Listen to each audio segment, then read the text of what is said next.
Hello everyone. आज की class में क्लास 7 का चैप्टर 5 हमारा चल रहा था, जिसकी आज हमें 5th ए एक्सरसाइज हमें करनी है।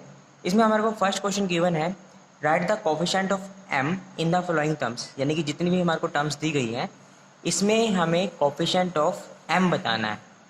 कोफिशिएंट ऑफ एम वो होगा कि जिस टर्म में हमें बताना होगा उसमें एम को छोड़कर बाकी जो भी बच जाएगा वो कोफिशिएंट कहलाएगा उस टर्म का। फॉर एग्जाम्पल, अगर हमारे पास यहाँ पर क्या है, ए पार्ट में गिवन है 15m, तो कोफिशिएंट बताना है m का, तो m को ही छोड़ दो तो बचेगा आपके पास 15। तो 15 जो है यहाँ पर कोफिशिएंट हो जाएगा। ऐसे ही अगर हम बात करें सेकंड यानी कि बी पार्ट की, तो m का जो कोफिशिएंट होगा, अगर m को यहाँ पर हटाते हैं तो 2n हमारा यहाँ पर बचता है। 2n होगा कोफिशिएंट ऑफ m। यहां पर सी पार्ट में हमारे को गिवन है -29a² m। m का कोफिशिएंट यहां पर होगा -29a²।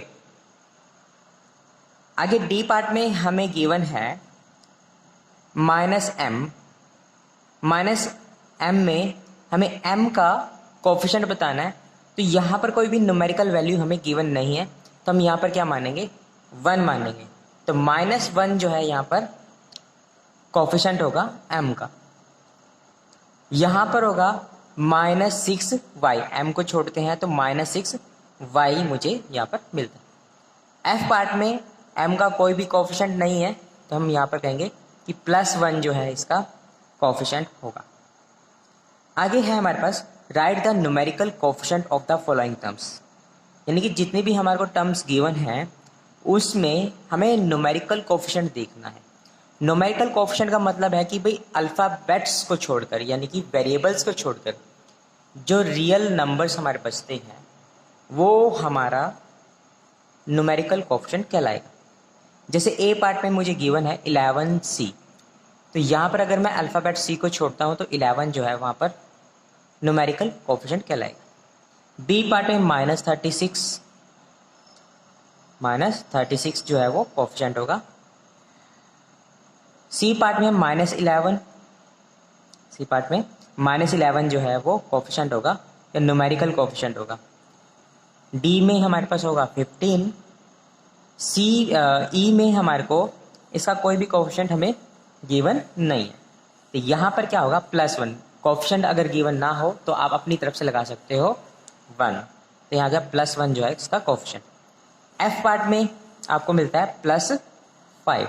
जे को अगर हम इग्नोर करते हैं तो f5 जो है हमारे को मिलता है। आगे है हमारे पास थर्ड क्वेश्चन में, right the lateral coefficient of the following terms.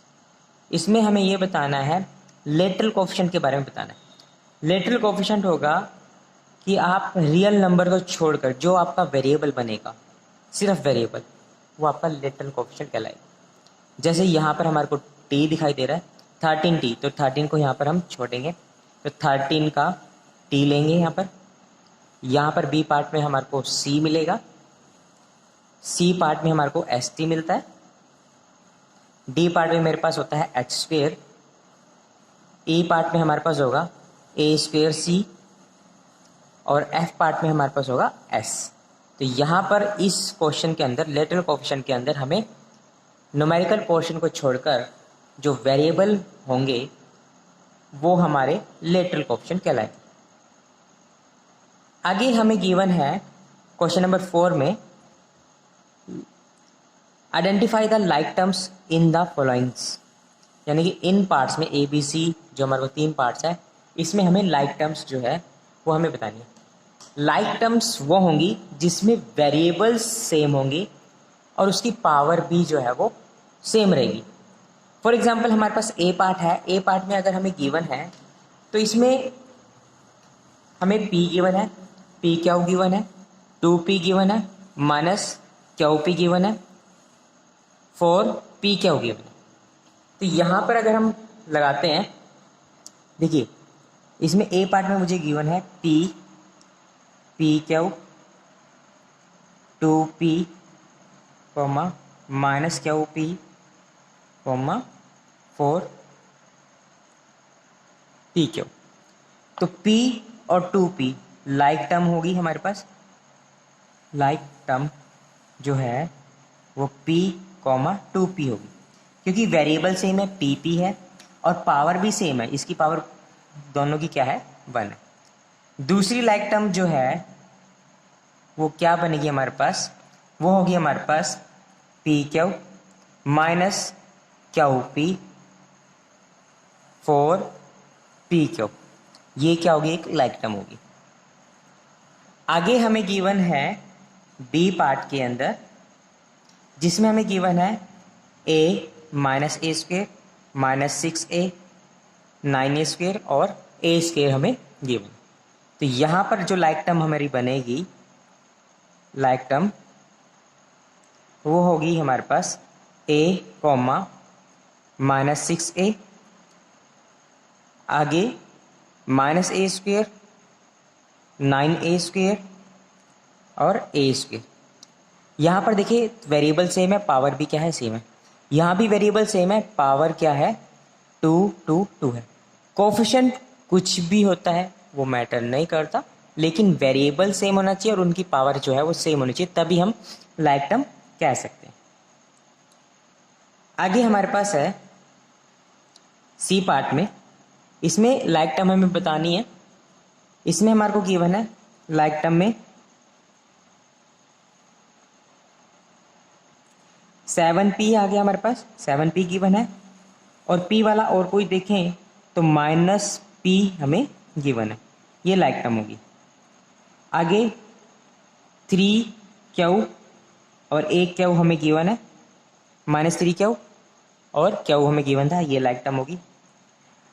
और 5pq की हमारे पास कोई भी सेकंड टर्म नहीं है, तो ये अकेली रह जाएगी, ये लाइक टर्म में नहीं काउंट होगी क्योंकि इसका पेयर कंप्लीट नहीं हो रहा है।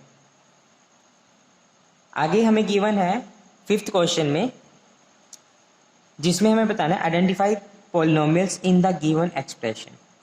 हमें इस एक्सप्रेशंस के अंदर पॉलिनोमियल फाइंड आउट करना। पॉलिनोमियल क्या होता है, इसमें आपने याद रखना है कुछ पॉइंट्स, कि वेरिएबल जो होता है हमारे पास, वेरिएबल वो नेगेटिव पावर नहीं होनी चाहिए, ठीक है। वेरिएबल की जो पावर है वो नेगेटिव नहीं होनी चाहिए, पावर फ्रैक्शन में नहीं होनी चाहिए, ठीक है ना, नॉट इन फ्रैक्शन, यानी कि फ्रैक्शन में नहीं होनी चाहिए, ठीक है। और रूट्स में भी नहीं होनी चाहिए, ठीक है ना। पावर जो है वो यानी कि वेरिएबल्स के ऊपर कभी भी रूट्स नहीं आना चाहिए, या क्यूब रूट्स नहीं आना चाहिए, या फोर्थ रूट्स नहीं आना चाहिए।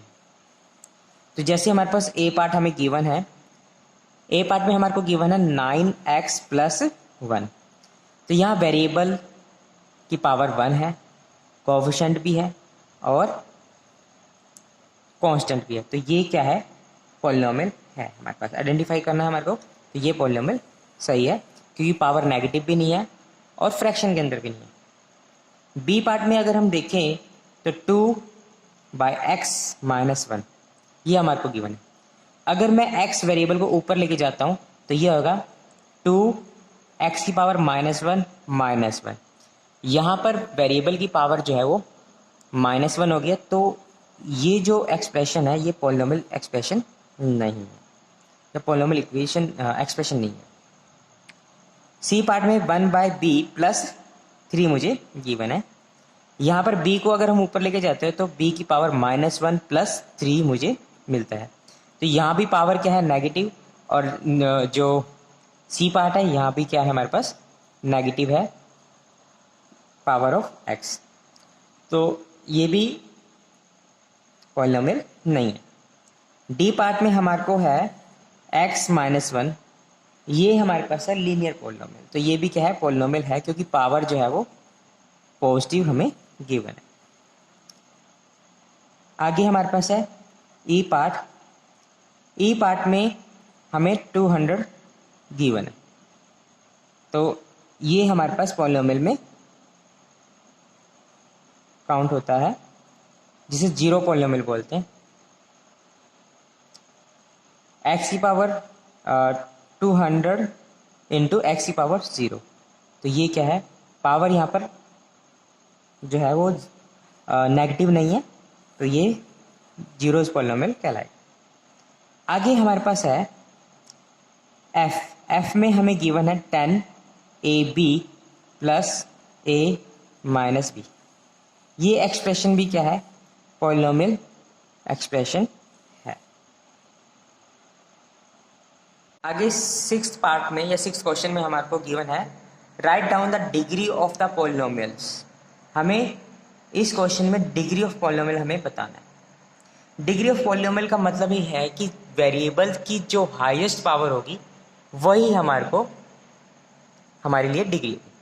जैसे यहाँ पर वेरिएबल है, वेरिएबल ए गिवन है, यहाँ भी ए गिवन है, और वेरिएबल की यहाँ पर जो पावर है 2, ये हाईएस्ट पावर है, तो यहाँ पर ये क्या होगी, ये इसकी डिग्री हो जाएगी। आगे बी पार्ट में अगर हम देखें तो हमें जो एक्सप्रेशन गिवन है 11ab² माइनस 10ac प्लस 4, ये हमारे को एक्सप्रेशन गिवन है। इस एक्सप्रेशन में हमारे को देखा जाए तो b की पावर यहाँ पर 2 है और a की पावर 1 है, यहाँ पर a की पावर 1 है और c की पावर 1 है। इसकी पावर को हम क्या करेंगे, ऐड करेंगे, तो यहाँ पर जो पावर बनेगी वो 1 + 2 कितनी हो जाएगी, हमारे पास 3 हो जाएगी, क्योंकि यहाँ पर जो मेरे पास a की पावर गिवन है वो 1 है, कुछ नहीं है तो 1 है, तो 1 + 2 कितनी हो जाएगी, हमारे पास 3 हो जाएगी। तो यहाँ पर पावर कितनी हो जाएगी, 3। तो यहाँ पर जो डिग्री होगी, तो इस एक्सप्रेशन की या इस पॉलिनोमियल की जो डिग्री होगी वो कितनी होगी, हमारे पास 3 गिवन होगी। सी पार्ट में हमारे को गिवन है 18ab plus 15a minus abc मुझे गिवन है। तो यहाँ पर abc की पावर को अगर हम ऐड करें तो मुझे 3 मिलता है, यहाँ पर पावर 1 है, यहाँ पर पावर क्या है 2 होगी। तो यहाँ पर हाईएस्ट पावर जो मेरे को देखने को मिल रही है 1 + 1 + 1 तो कितना होगा, 3 होगा। तो यहाँ पर हाईएस्ट पावर या हाईएस्ट डिग्री जो होगी वो कितनी होगी, 3 होगी।